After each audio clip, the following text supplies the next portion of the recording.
আসসালামু আলাইকুম। আমি ডাক্তার সাদিকুল ইসলাম তালুকদার। আজকে নিয়ে এসেছি নতুন একটা টপিকস।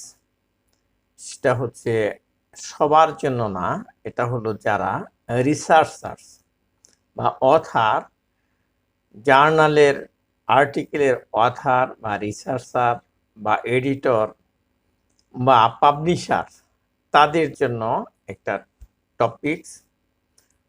এটা আমার জন্য নতুন যে আমি এই টপিকসের উপরে এর আগে তেমন আলোচনা করি নাই। আজকে শুরু হলো আলোচনা। বিষয়টা হচ্ছে ডিওআই। আপনারা হয়তো অনেকেই বুঝতে পারছেন না বা বুঝতে পারছেন যে ডিওআই কি। তো ডিওআই কি এবং এটার সম্বন্ধে আজকে প্রাথমিক একটা ধারণা দিব। এই ধরেন 15-20 মিনিটের একটা থাকবে টিউটোরিয়াল, যাকে বলা হচ্ছে 15-20 মিনিটের টিউটোরিয়াল।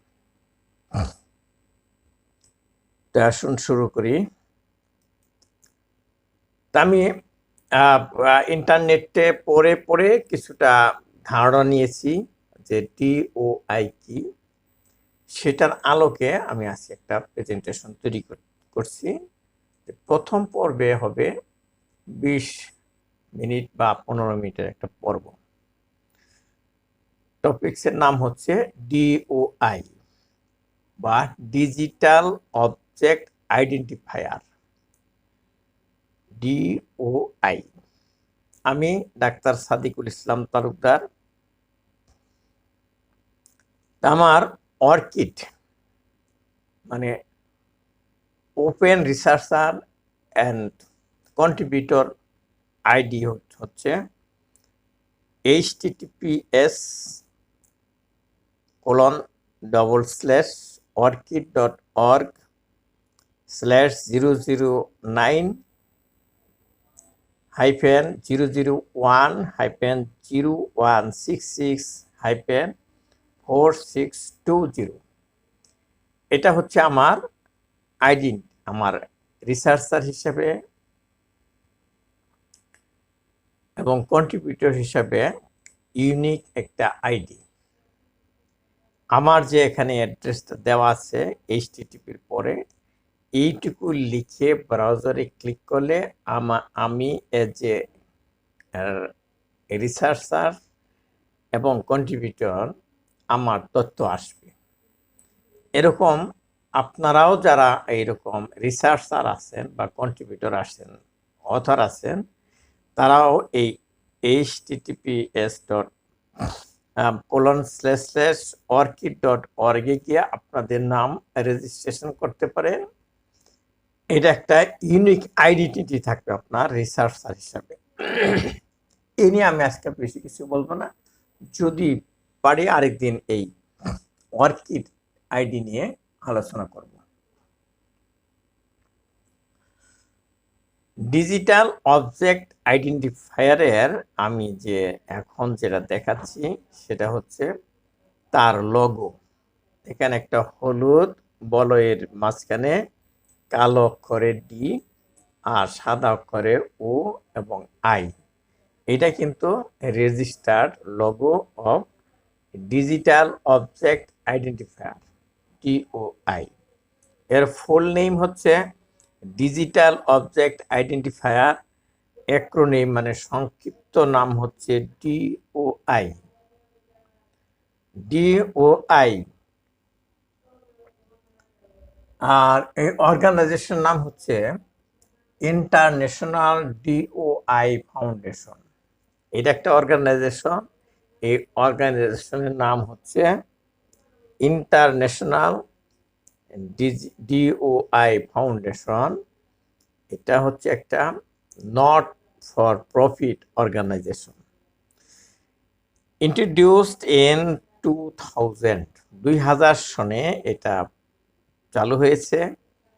আজকে থেকে 24 বছর আগে, এখন 24 বছর আগে। এর এক্সাম্পল হচ্ছে যেমন 10:1000/182। এটা একটা ডিওআই এর একটা এক্সাম্পল।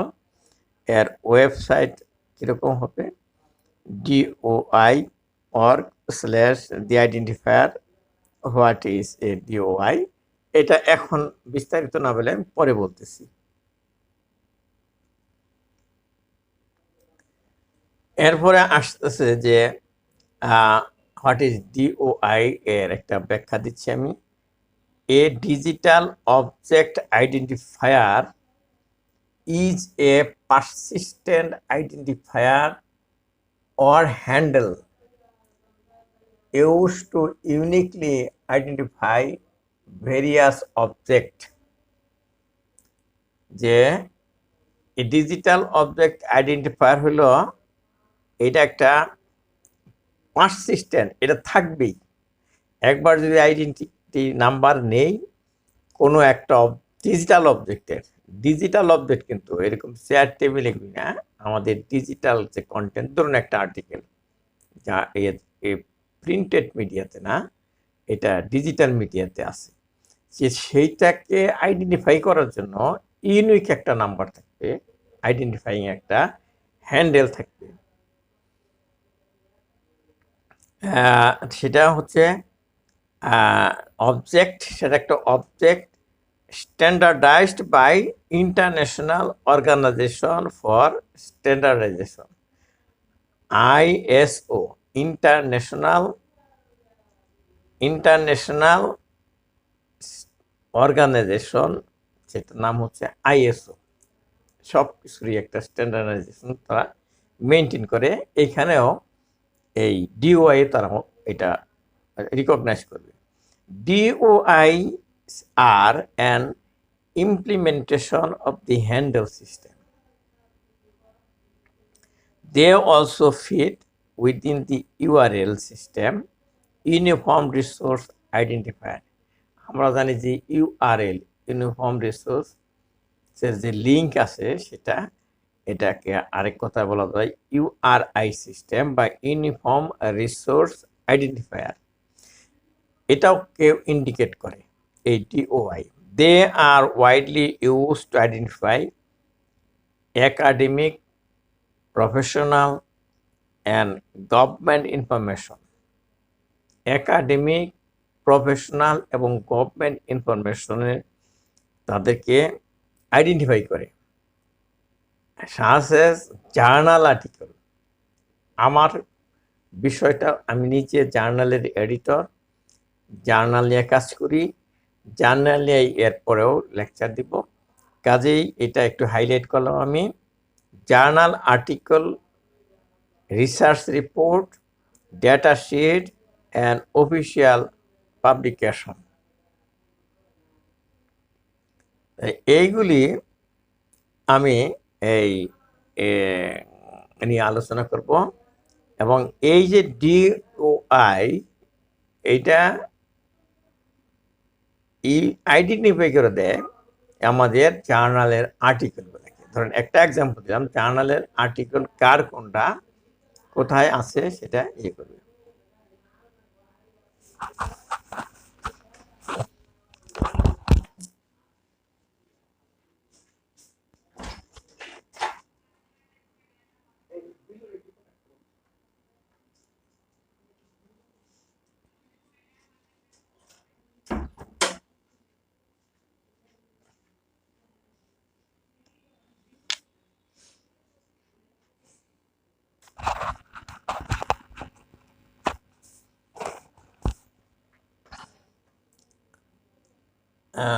একটু ডিস্টার্ব হলো, আমার সামনে কথা বলতেছিল,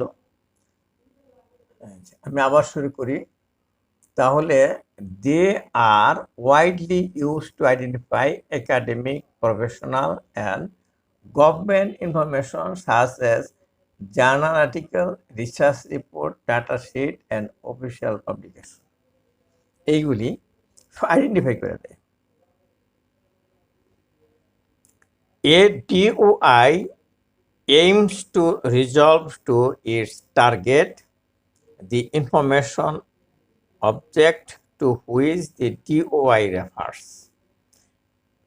একটা ইনফরমেশন আছে এক জায়গায়, সেটা কোথায় আছে সেটাকে ইন্ডিকেট করে দিবে এই ডিওয়াই।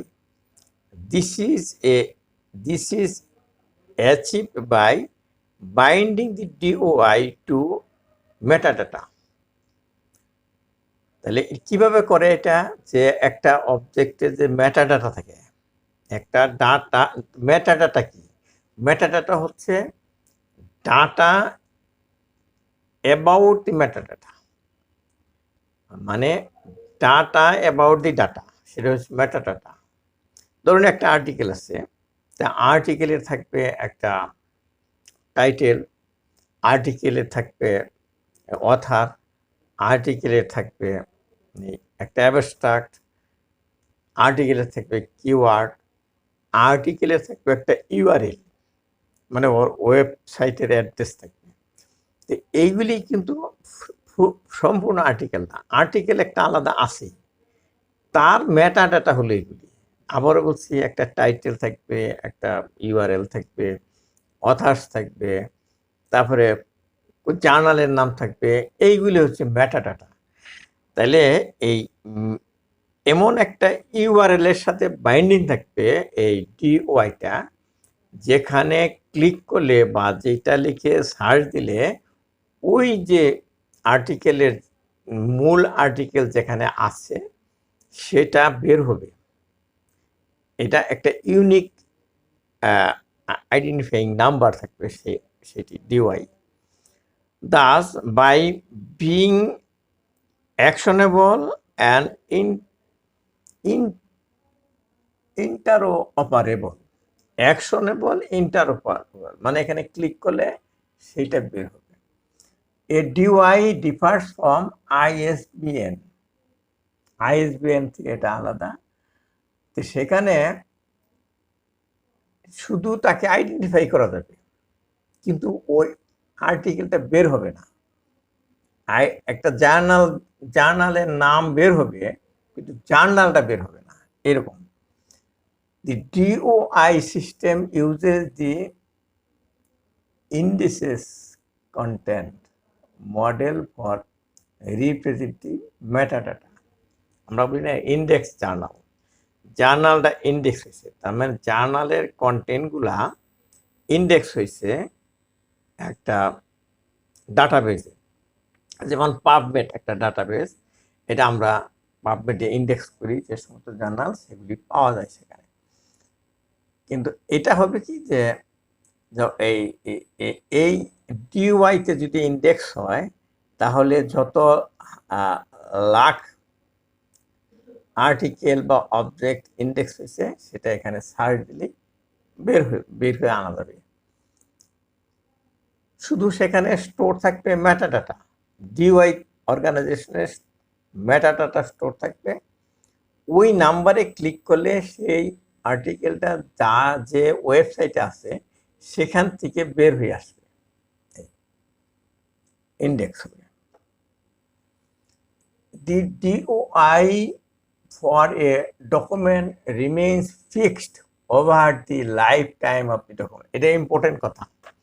ডিওআই যখন একটা আর্টিকেলের বা ডকুমেন্টের নাম্বারটা পড়বে, রেজিস্ট্রেশন হবে, ডিওআই অর্গানাইজেশন করবে, এটা একটা পার্মানেন্ট নাম্বার হবে, এবং লাইফ টাইম পার্মানেন্ট। আমরা মরে যাব, অথর মরে যাবে, কিন্তু ডিওআই নাম্বার থাকবে। Whereas its location and others metadata may be changed. Location change হইতে পারে। দেখা গেলো আমার এখন যে ওয়েবসাইট আছে, যেখানে এই আর্টিকেলটা আছে, সেই ওয়েবসাইটটা নষ্ট হয়ে গেছে বা অন্যের হাতে পড়ে গেছে, এটা আবার নতুন করে একটা ওয়েবসাইট খোলা হয়েছে, সেখানে যে আছে সেটা চেঞ্জ হইতে পারে, কিন্তু ওই ডিওআই নাম্বারটা চেঞ্জ হবে না, সেটাই বলছি।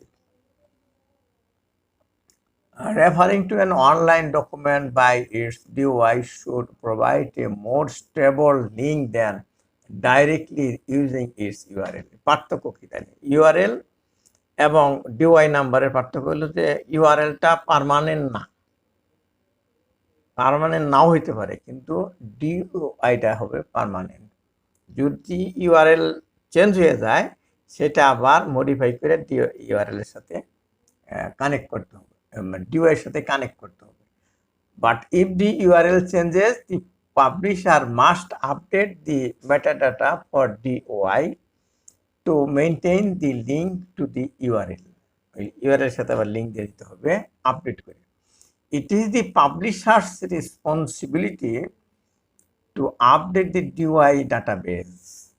DOI database কিন্তু DOI অর্গানাইজেশন করবে না, ডাটাবেস আপডেট করার দায়িত্ব হবে যিনি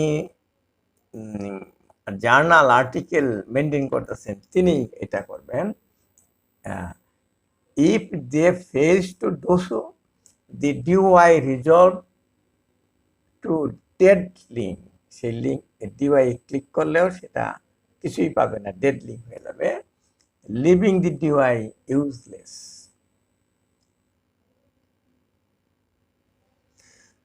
আচ্ছা, the developers and administrator of the DOI system is the international DOI foundation.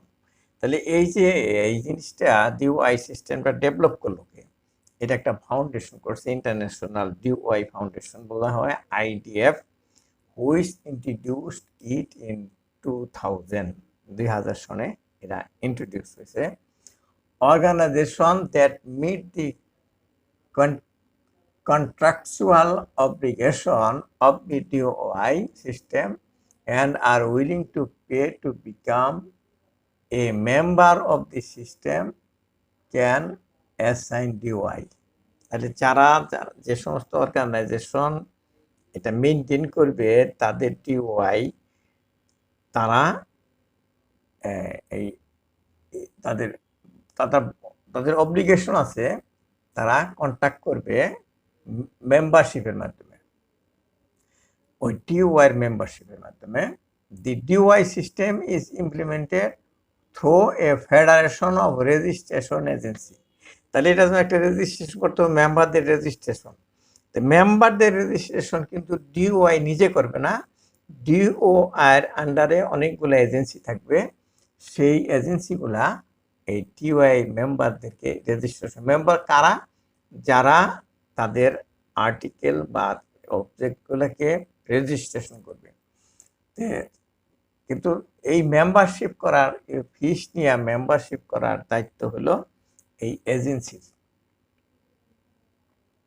Registration agencies coordinated by IDF, তারা আইডিএফ কোঅর্ডিনেট করে। By late April 2011, more than 50 million DOI names had been assigned by some 4,000 organizations. 4,000 অর্গানাইজেশনে 50 million DOI number assign করছে 2011 সন পর্যন্ত। And by April 2013 সনে এপ্রিলের দিকে number had grown to 85 million DOI. 13 সনের হিসাবটা দেওয়া হয়েছে এখানে, আজকে থেকে আরো 10 বছর আগে 85 মিলিয়ন ডিওআই নাম্বার পড়ছে, অ্যাসাইন টু 9,500 অর্গানাইজেশন, এতগুলো মেম্বার হচ্ছে।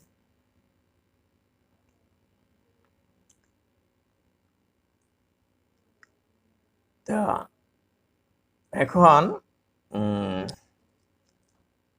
ডিওআই যে স্ট্রাকচার আছে সে নোমেনক্লেচার অ্যান্ড সিনট্যাক্স।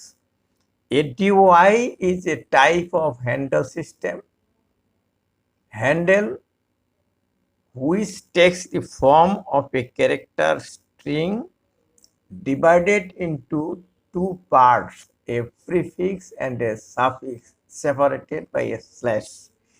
এই ডিওআই নাম্বারে দুইটা পার্ট থাকে, একটা থাকবে প্রিফিক্স আর একটা থাকবে suffix. The prefix identifies the resistant of the identifier. তাহলে যারা যে সমস্ত পাবলিশার রেজিস্ট্রেশন করবে আইডিএফ এ, তাদেরকে চেনার জন্য একটা থাকবে প্রিফিক্স। প্রিফিক্স দেখলেই বোঝা যাবে এটা হচ্ছে রেজিস্ট্যান্ট মানে রেজিস্ট্রেশন করছে তাদের, তা থেকে চেনা যাবে, এটাও একটা আইডেন্টিফায়ার। আর and the suffix is chosen by the registrant, তারপরে যে স্ল্যাশের পরে যে একটা সাফিক্স থাকে এইটা পছন্দ করবে যারা রেজিস্ট্রেশন করছে, যে সমস্ত পাবলিশাররা তারা এটা করে দেয়। তার একটা ফরম্যাট আছে, মানে প্রথম অংশ সাফিক্স এটা অ্যাসাইন করবে ডিওআই অথরিটি আইডেন্টিফাই করার জন্য, আর শেষের অংশ করবে যিনি রেজিস্ট্রেশন করছেন তিনি, মানে member. Most legal Unicode character R allowed in this string, এখানে ইউনিকোড ক্যারেক্টার যেগুলো সাজাইতে হয়, which are interpreted in case insensitive manner.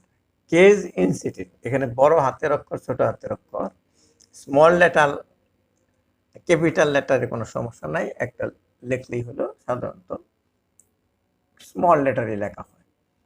যদি স্মল লেটারে ক্যাপিটাল লেখা হয় তাহলে ভুল হবে না, কাজ হবে। The prefix usually takes the form of এরকম যে 10.NNN, where NNN is number greater than or equal to 1000, এটা 1000 এর বেশি হতে হবে। এই যে পরে যে NN দেওয়া হলো, whose limit depend only on the total number of registrants। আমি আমাদের বাংলাদেশের শহীদ সৈয়দ নজরুল ইসলাম মেডিকেল কলেজ জার্নালের আমি অনলাইন এডিটর। এই শহীদ সৈয়দ নজরুল ইসলাম মেডিকেল কলেজের পক্ষে আমি এই শহীদ সৈয়দ নজরুল ইসলাম মেডিকেল কলেজকে মেম্বার করে দিয়েছি। আমরাও এখানে এরকম একটা প্রিফিক্স নাম্বার পেয়েছি, যেটা সব লেটেস্ট এখন বর্তমানে 10.69699, এইরকম একটা নাম্বার। এখানে যে এক্সাম্পল দেওয়া হলো আমাদেরটা হলো 10.69699, এটা হলো prefix. The prefix may be further subdivided with period like 10.NNN.N, আবার অনেক বড় হয়ে গেলে তখন আবার ডট দিয়ে আবার বাড়ানো যেতে পারে।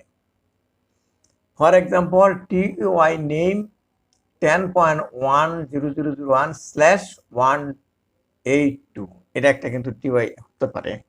The prefix is 10.1.00 and the suffix is 122. The 10 parts of the prefix distinguishes the handle as part of the DOI. এই 10 এ বোঝাচ্ছে যে একটা DOI এর একটা part, as opposed to some other handle system. তাহলে আজকে এই পর্যন্তই আমি শেষ করব।